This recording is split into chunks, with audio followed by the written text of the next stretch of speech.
my name's Sarah and this is my channel, Your True Self. Thank you for watching.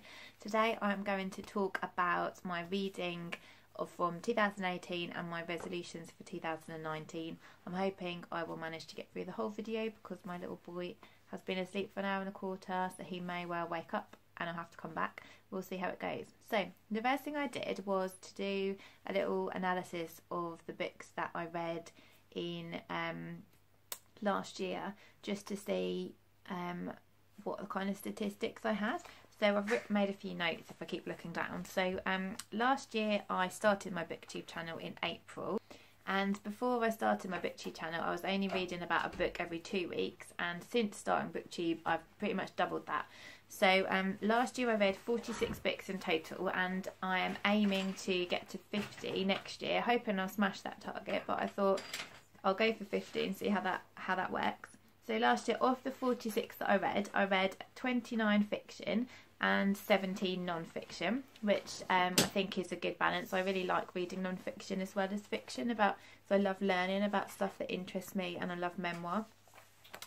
I read 13 books by men and 33 books by women, which I wasn't really surprised by that. I don't choose female authors particularly on purpose, but obviously the books that I read, maybe they're more commonly written by women. And I also read, because I wanted to know about my diversity of reading, so I read 8 of the 46 were by authors of colour, and that's not very good really. I want to try and boost that next year because, as we all know, authors of colour are published a lot less than authors who are white, and that's obviously not a good thing. And the more books which are borrowed and bought by authors of colour, hopefully the easier it will be for them to get their work published, and hopefully the publishers will publish more diversely. So I want to try and increase that this year. I also read 5 LGBTQ plus books, which again wasn't great. I want to try and increase that this year because I really like that genre. Looking at what I read that was new and what I read off my backlist, so this was a pleasant surprise. So of the 46, 18 of them were off my backlist, which is more than I thought. Of the ones that weren't off my backlist, I borrowed 16 books from the library. I got 2 second-hand, 8 new, and I borrowed 2 of other people. So I don't think that's too bad, really. I thought that I bought a lot more books than that new, which I think what's happened is, since I started booktube, I've bought tons more books than I bought before because I haven't read them yet. They're not the ones, I'm talking about the ones that I have read. So that's that. And then I thought I would talk a bit about my plans for the next year in the way of reading. So in terms of what I would like to do for the coming year, as I said, I have a target of 50 books, which I hope I'll be able to read more than that. In terms of my book buying, I've decided that because new books are so expensive compared to older books, I don't want to buy any books new unless I've been given birthday money or Christmas money or vouchers, because that's fine because I'm not spending my wages on new books. There's loads of books that I keep a list of that I see on booktube, and they all tend to be new, and obviously they're really expensive because they're out in hardback. So what I tend to do with those is to order them from the library. For instance, I've just ordered Graham Norton's book A Keeper because I hear so many good things about that, and there was 20 people who reserved it ahead of me, which is fine because I don't get it for 3 months, doesn't really matter because I've got loads of other things to be reading in the meanwhile. So rather than spending £15 on the hardback, I'm just going to order it from the library. I think buying books from second-hand bookshops, from charity shops, borrowing from the library, obviously that is the way forward for me, because I don't want to spend hundreds and hundreds of pounds on books, especially when I've got so many. In terms of my TBR, so my TBR is over 300 at the moment, and probably getting on for 400, I should think. Which, if you think about, if I read 50 books a year, it would take me 6 to 8 years just to read all the books I already own without buying anything new. So it seems a bit silly to keep buying new stuff, but obviously I see lots of stuff that I want. So what I'm going to do is, firstly, I started doing something where I did a thing called It's Been a Long Time. I've only done one so far. So I looked on Goodreads which books had the longest and it went back from 2011 when I joined, and half of the books that I'd got on my 2011 list, I took them off my shelves and made a video about them, and I've left them by the side of my bed. And when I choose something from my backlist, I'm trying to choose from there quite often. So this year I think I cleared 3, in the last few months I cleared 3 off that backlist. And I only keep books if I find that they're really special and I've read them. Otherwise I'm quite happy to pass them on, so I'm not going to read them again. So so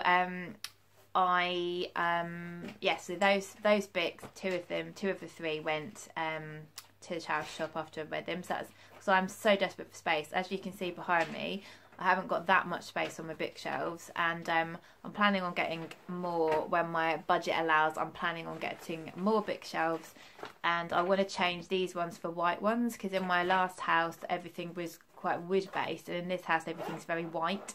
So I want to change these for the white Billy bookcases. So that's a complete tangent, just talking about what my plans for my bookshelves are, but I really need more storage. I'm starting to have to double stack them at the moment, which I don't like because I can't see everything. So what was my point? The point was, the more I read from backlist, the more space that I will clear from my shelves. And so I'm going to carry on doing the It's Been a Long Time thing. When I've got through more of the first 2011 pile, I will then make another video of the same series and put some more 2011 books next to my bed. If I keep thinking, oh, I really don't want to read this, that's the sign that I just need to get rid of it. But I find it really hard to get rid of books I haven't read, because they might be real gems that I'm missing out on. So my target is that at least 50% of the books I read this year should be off my backlist rather than new books. Then the next thing I wanted to talk about was genre. So BookTube has made me read out of my comfort zone, which is great, because before I didn't really have a genre that I liked before. I just used to read just stuff that appealed to me, very technical. But now there's been so many books that I wouldn't have picked up before. Like I always used to, I know this sounds really bad, I always used to turn my nose up at YA. So when I used to hear people talking about YA, I used to think, oh, why do you want to read YA? You're an adult, you're not a child. And then I started reading some YA books, and I thought, actually, I really like these. And I've read a few YA this year. I've read some middle grade this year, which I never thought I would have read.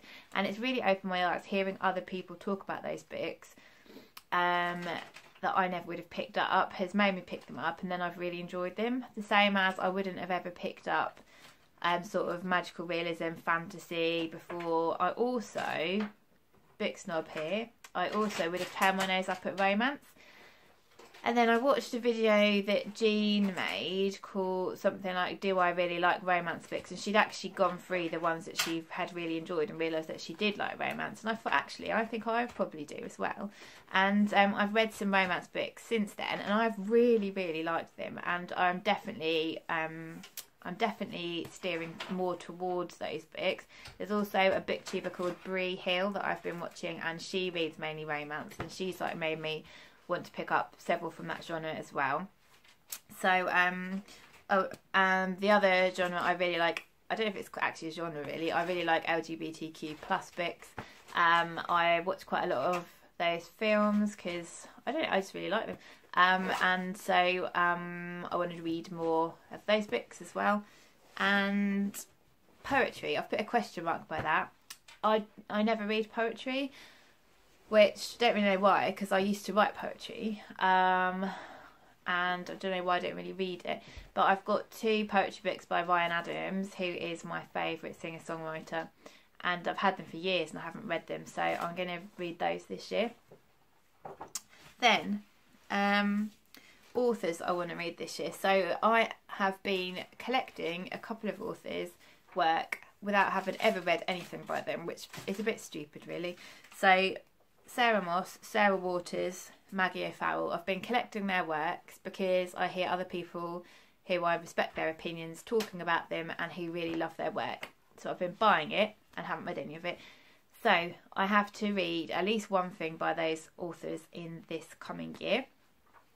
And then finally, choosing, how am I going to choose my next reads? Well, I used to do reading challenges. So there was a podcast I loved called Books on the Nightstand, which probably a lot of people have already listened to. and they did this thing called Summer Bingo, where they had categories like book with a red cover, book with, I don't know, God, I can't even think, book set in another country, book in translation, all different categories, and you had to go in a line through your grid and pick those. So I did that for well over a year. I read like that because it forced me to pick up things that I wouldn't have picked up before. Then I had enough of that, and then I started doing the Goodreads seasonal reading challenge, where there's lots of different challenges worth different points, and there's a leaderboard and stuff. And I really like, I'm a bit of a geek, I love challenges like that. And so I started doing that, and then I just wanted to just read whatever I fancied, so I stopped. So I want to read by whim, definitely. However, I also like reading by mood. So sometimes if I'm feeling stressed or down, I want to read something frivolous and easy and fun, and that really cheers me up. Sometimes, like, I just went to Blickling Hall, which is a stately home, and I really just, as soon as I got out there, I was like, right, I want to read something set in a stately home. And so I came home and started reading Brideshead Revisited, because I just really wanted to start reading something set in that atmosphere and that time period. And then the other thing I like doing is I sometimes get my daughter to choose my next book for me. So I just said to her, go up to my shelves, pull something off, I'm going to read that next. And sometimes when she does it, I think, oh, I really don't want to read that. And it's been brilliant. So she's sitting over, doing some colouring over there, and putting a face at me because I'm talking about her. And you're not allowed to be in the video though. So yeah, then she's picked something which I thought, but then when I have read it and it's forced me to read it, I've really enjoyed it. So that's another way I like picking books. So I feel like I've waffled for a lot longer than I thought I was going to about what I'd like to do next year, but it has been really good actually to have some targets in mind. And I just love how BookTube's changed my reading. I love it so much, and I'm so glad that I started this channel and that Simon gave me the encouragement I needed to do so. And I'm so grateful to everyone who watches and comments, and all the recommendations and friends that I feel like I've made through BookTube. So I hope everyone has a wonderful reading year. Let me know what your reading resolutions are. I'd really like to know, or if you've got any suggestions to solve any of the issues that I talked about, I'd really like to hear that. And I'll link the channels that I talked about and the video that I talked about, I will link below. And yeah, hope you have a lovely 2019 reading year, and I will speak to you soon. Bye.